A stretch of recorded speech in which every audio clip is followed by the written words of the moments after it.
নমস্কার বন্ধুরা, টুকিটাকি রান্নাঘরে আপনাদের সবাইকে স্বাগত। আজকে আমি একটা পনিরের রেসিপি নিয়ে আপনাদের কাছে হাজির হয়েছি। পনিরের রেসিপিটা হলো সম্পূর্ণ নিরামিষ, একদমই সম্পূর্ণ নিরামিষ আর দারুণ টেস্টি একটা রেসিপি আপনাদের সঙ্গে নিয়ে শেয়ার করতে চলেছি। তো এখানে আমি 2 চামচ পোস্ত আর 2 চামচ চালমগজ, 12টা মতো কাজু বাদাম একটু জলে ভিজিয়ে রেখেছিলাম আধ ঘন্টা আগে, এটাকে দিয়ে দিলাম মিক্সির জারে। তার সঙ্গে দিয়ে দিলাম 4টে কাঁচা লঙ্কা আর 1 থেকে 1.5 ইঞ্চি মতো আদা। এটার আমি একদম একটা স্মুথ পেস্ট বানিয়ে নেব। বাস এই সিম্পল মশলা দিয়ে পুরো পনিরটা রান্না হবে। আপনারা চাইলে পোস্তটা স্কিপ করতে পারেন, কিন্তু পোস্ত, কাজু বাদাম, চালমগজ বাটা দিয়ে তার সঙ্গে আদা কাঁচা লঙ্কা দিয়ে দুর্দান্ত স্বাদের এই নিরামিষ পনিরের রেসিপিটা অবশ্যই একবার ট্রাই করবেন। পোলাও বা ফ্রায়েড রাইস বা রুটি, পরোটা যে কোনো কিছুর সঙ্গেই কিন্তু দারুণ লাগবে। এখানে আমি 250 গ্রাম পনির নিয়ে নিয়েছি, একটু বড় সাইজের কিউব করে কেটে নিয়েছি। কড়াইতে তেল দিয়ে তেল গরম হলে আমি পনিরগুলোকে দিয়ে দিলাম। খুব বেশি লাল লাল করেও ভাজবো না, একটু দেখুন কালারটা এসেছে, একটা সাইড উল্টে পাল্টে নিয়ে আমি তুলে নিচ্ছি। এই রেসিপিটা নিরামিষ দিনে একবার বানিয়ে দেখবেন, অনুরোধ রইল। তারপর আমাকে কমেন্টে জানাবেন কেমন হয়। এখানে আমি তেলের মধ্যে কিছু ফোড়ন দিয়ে দিলাম। 1/2 চামচ গোটা জিরে, 2টো এলাচ, 2টো লবঙ্গ আর 2টো দালচিনি, বাস আর কিছুই না। ফোড়নটা থেকে সুন্দর যখন গন্ধ বেরোবে তখন আমি এই তেলের মধ্যে স্টিমটা একদম লো করে দিয়ে, পারলে বন্ধ করে দেবেন, যদি খুব বেশি হিট হয়ে থাকে তাহলে স্টিমটা বন্ধ করে দেবেন। আমি স্টিমটা একদম লো করে দিয়েছি। দেখুন ফোড়নটা সুন্দর ভাজা হয়ে গেছে, স্টিমটা একদম লো করে দিয়েছি, দেখেই বুঝতে পারছেন তেলটা দেখে।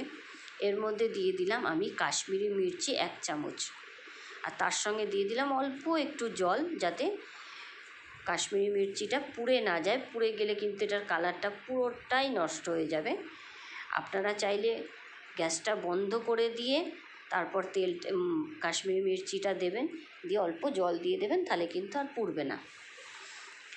এবার আমি একদম স্টিমটা লোতেই আছে, লোতে রেখে আমি মশলাটাকে একটু ভাজা ভাজা মতো করে নিচ্ছি। নিয়ে যে আমি পেস্টটা বানিয়েছিলাম, দেখুন একদম স্মুথ পেস্ট, যেটা মানে আদা, কাঁচা লঙ্কা, কাজু বাদাম, চালমগজ আর পোস্ত, এটাকে দিয়ে দিলাম।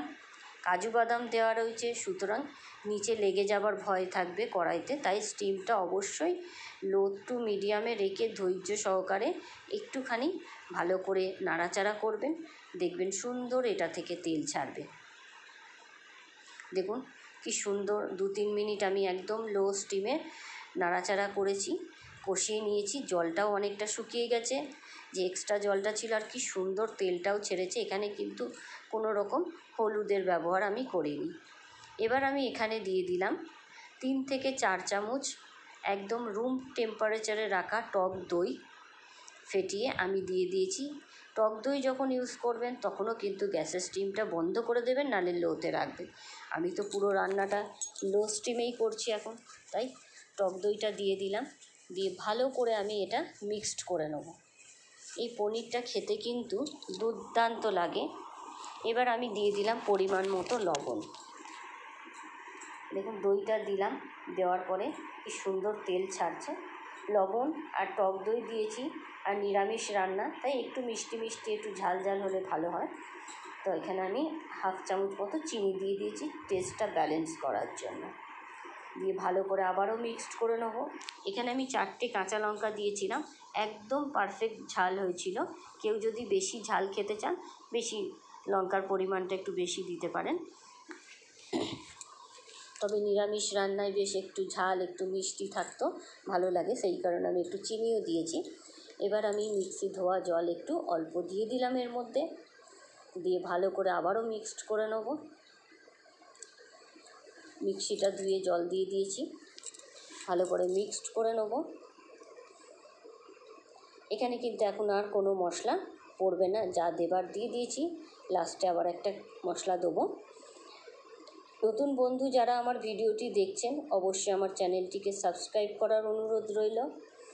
লাইক করবেন, কমেন্ট করবেন, সাবস্ক্রাইব করবেন, আর শেয়ার তো অবশ্যই করবেন। আর যারা ফেসবুক থেকে দেখছেন তাদের আমার পেজটা ফলো করার অনুরোধ রইল।